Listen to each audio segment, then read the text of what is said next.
পেয়ে যাবে। দুপুরে খাওয়ার কিছু নেই, এক মুঠো মুড়ি দুজনে ভাগ করে খাচ্ছি। আমাকে ভালোবেসে তুমি কেন কষ্ট পাবে? তার থেকে ভালো তুমি এক কাজ করো না, তুমি তোমার দাদার বাড়ি চলে যাও। আমি দাদার বাড়ি গিয়ে ভালো মন্দ খাবো আর তুমি এখানে না খেয়ে থাকবে? গেলে দুজনে একসাথেই যাব। না, তোমার দাদা অনেক বড় লোক, আমি তোমার দাদার বাড়ি যাবো না। তাতে কি হয়েছে, কাজটা পেয়ে গেলে আবার চলে আসবো। এই দেখো, তোমার বোনের বরের কিন্তু কাজ চলে গেছে, যদি ফোন করে টাকা চায় তাহলে কিন্তু তুমি টাকা দেবে না। আরে চন্ডি, বাবা মা মারা গেছে, বোনটা একা আছে। দাদা, ওই দেখো পড়তে পড়তে এসে গেছে। হ্যাঁ ভূমি, ওই দেখো মেঘনা চাইতে জল চলে এসছে, এবার বসে বসে খাবে বলে আমিও খাওয়াচ্ছি।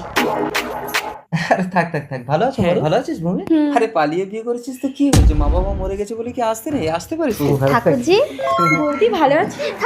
এই দেখো, তুমি এদেরকে ঘরে বসে দাও, আমি একটু মাংস আনি বাজার থেকে।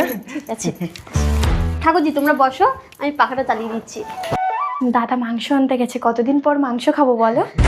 মাংস খাবে? খাওয়াচ্ছি আমি। এই চন্ডি,